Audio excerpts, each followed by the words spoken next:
something that's interesting. Let's say that there are two of you in this analogy, and one of you wants something and the other one says that he wants something exactly opposite, or so it seems. So it's two people who seem to want a different thing about the same subject. Let's say that through life, one has come to this decision, and through life, another one has come to a different decision. And so let's just for fun pretend that these two people have put two different things in their vibrational reality. But they want to be together, but they want different things. Well, the nice thing about this vibrational reality in this vortex of creation is that law of attraction can take the cooperative components and give everyone what they want. But the reason that it often doesn't play out easily for people like that is because, let's say she is knowing what she wants, but she doesn't think about it purely, so she doesn't get in her vortex. Instead, she worries about what he wants. And he doesn't think purely about what he wants, so he doesn't get in his vortex either. He just worries about what she wants. So now neither one of them are in the vortex. Neither one of them are getting what they want. They're both blaming each other. Where if either would get into the vortex, they would find what they are looking for, you see. Here's another interesting thing, really interesting, and really it's the next part of this question. So as you're moving through the contrast of your life experience and you are creating this vortex, this vibrational reality, and someone else is moving through life and they're creating their vortex of reality. If you are working to be in alignment with who you are, you're feeling the satisfaction that you're looking for. In other words, so many people are looking for love in all the wrong places. It's so interesting to watch people in relationships holding each other hostage because they're not finding happiness with each other, when it's not the other one's job to stand on their head to make you happy. It's your job to align with your own vortex. That's the only place you will ever find happiness, you see. So the greatest gift that you could give to someone that you care about, it's really a gift you're giving to yourself mostly, is to say to them, I'm not holding you responsible for my happiness. I'm going to find alignment with who I am. And in the majority of cases, when you find alignment with who you are, those that you live with come right into the vortex and find it too, you see. Well, here's the thing.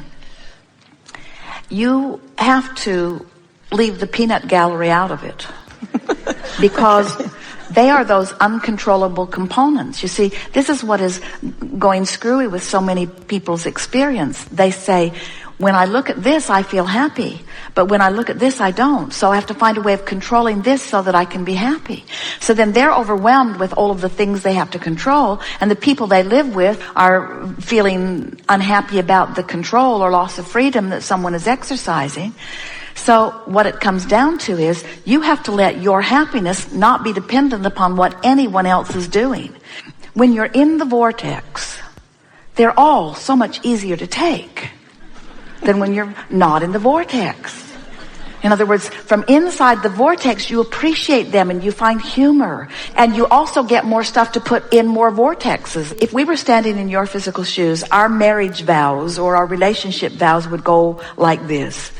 I promise you that I'm going to do everything in my power to keep myself happy.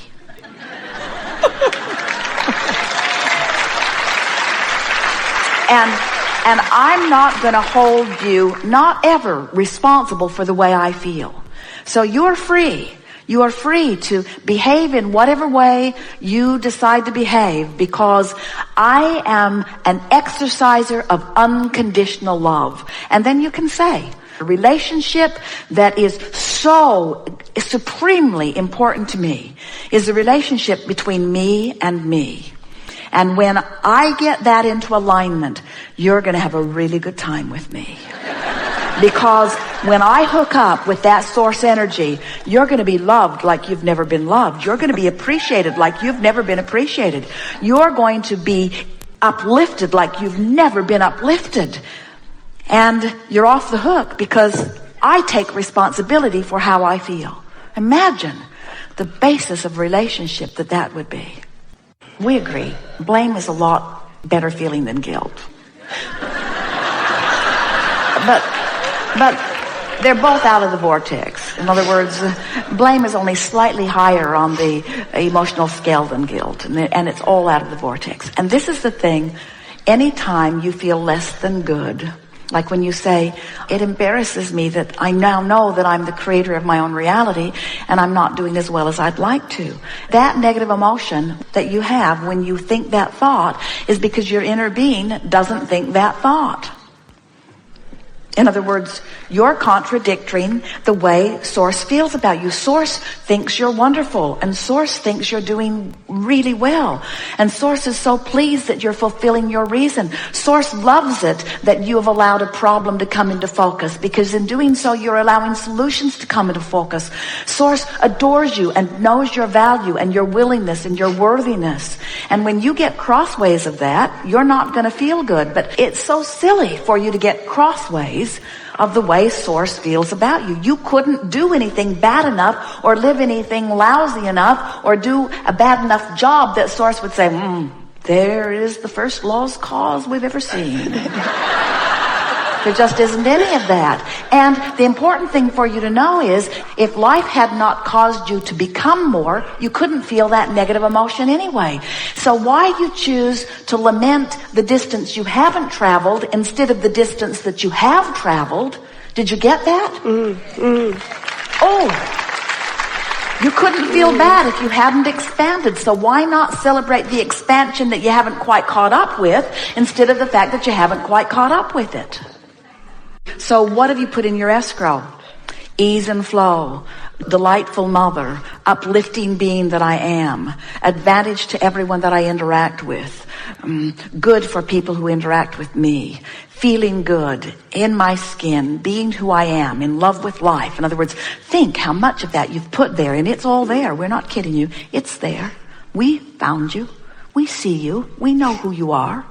So here is all of this magnificent becoming that has already taken place. So you wake up grumpy, and all that grumpy means is you got this habit of thought that's not a match to who you really are, so you're separated from who you are. We'd be grumpy too. If we were holding ourselves in thoughts that were depriving us from all that we'd become, we would suffer that tug of war too. It's interesting. When children cry, you want to soothe them, but you don't allow yourself the same opportunity for soothing. Children cry, you get grumpy, but it's for the same reason. In other words, you're out of your vortex, you see. So you wake up and you feel grumpy. And it's because you've expanded way over here and you haven't figured out how to habitually hang around in that vibration. And so when you wake up, it's like, oh man, I'm not who I am again. No problem. You're not going to figure it out in that red hot minute. So just be grumpy. Esther says to Jerry when she gets grumpy, would you like me to just bring Abraham in? And Jerry will say, oh, please, please, please, do anything. Esther said one day, I think I will just go get Abraham and you can just live the rest of your life with Abraham. And Jerry said, I don't mean to hurt your feelings, but right now that's really an appealing thought. So you wake up and you're grumpy, and then make your way through your day as best you can. And it's probably not going to be easy because you woke up there, and while you can direct your thoughts some, you may not make much headway on that first day. But that night, as you put yourself in your bed and everyone else is asleep, lie there and say to yourself, I'm going to do my best to bask myself to sleep. Because if I can find something, and the less important it is and the closer to you it is. Esther just bought a new pillow, and she loves her new pillow. It is the best possible pillow. She adores this pillow. We cannot overstate how much she loves this pillow.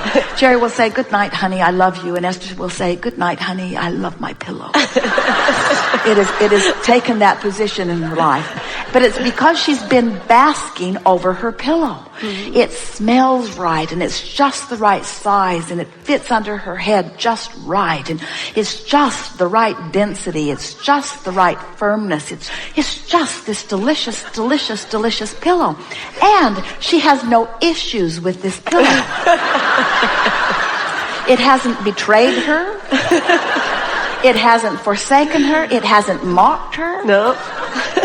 And so she basks herself into alignment with this pillow and with her bedding and with her bed and with her life and with her, in other words, she just reaches as far as she can without losing her feeling of basking over something. And then off to sleep she goes. Now when she awakens, she wakes up in that basking place. Now, she lies in her bed just for a little while and lets the basking bloom into full-blown appreciation. But in the beginning, she has to be a little careful about it, because if she appreciates something that she doesn't really appreciate, her vibration will take a nosedive. So she just appreciates things that are really appreciatable. Really, she focuses on lovable things because her intention is to stay in that vibration, you see. Yes. And then from appreciation, she can go into a list of positive aspects or into a rampage of appreciation. Now, chances are, and it happened with Esther when we first were giving her this technique, that you might be only 10 or 15 minutes into your day. It's nice if you can get up before everybody else does, especially if you have a house full. The further you get into your day, the more likely you're going to find something to fuss and worry about. So the more you can set the tone of that vibration before you integrate with other things that might set you off, the better. So the first day, by the time everybody gets up, you might be back on your broom. But it's different than it was before. It's different because you've shown yourself that you have the ability to direct your thoughts and your vibration to something that feels good to you. And we're not kidding you. If you will do that every night and then every morning and then every night and then every morning, you'll find this new set point that will become the norm. And you can say to anyone who asks, I was doing it the hard way for so long. I was standing in the midst of uncontrollable circumstances, and in my effort at controlling, I was losing myself. And then I discovered one thing I could control. I could like my pillow before I went to sleep. I can do that. I could bask my way to sleep. And then I discovered I could appreciate for 2 or 3 minutes when I first woke up, before my feet hit the floor and before everything started happening around me. I discovered that I have the power to set my own tone. And at first, I had to do it in the privacy of my bed when no one else was awake. But I just got better and better at it until in time, I can be standing right in the middle of a really upsetting situation and I can choose a basking thought because I don't have to face reality. I create reality. I don't have to take what is. I can control the way I feel. I can love unconditionally. I'm powerful enough to do that. And you know, the reason that you were so upset when you first sat down is because the larger part of you knows that, and you just can't stand it when you don't do it, you see. Esther has so many people in her life that she loves so easily. This girl who makes Esther's life easy in every possible way. There's nothing that Esther could ask that she wouldn't answer with a great big smile, and not just a great big smile, the capability to do it exactly as Esther wants it to be done every time, no exceptions, every time. She is so, so lovable. But it makes the unlovable ones harder to take. And we don't want Esther to be trained into needing the lovable ones. We want Esther to train herself into loving anyway. Anyway. Yes. So you can be bad and it's all right.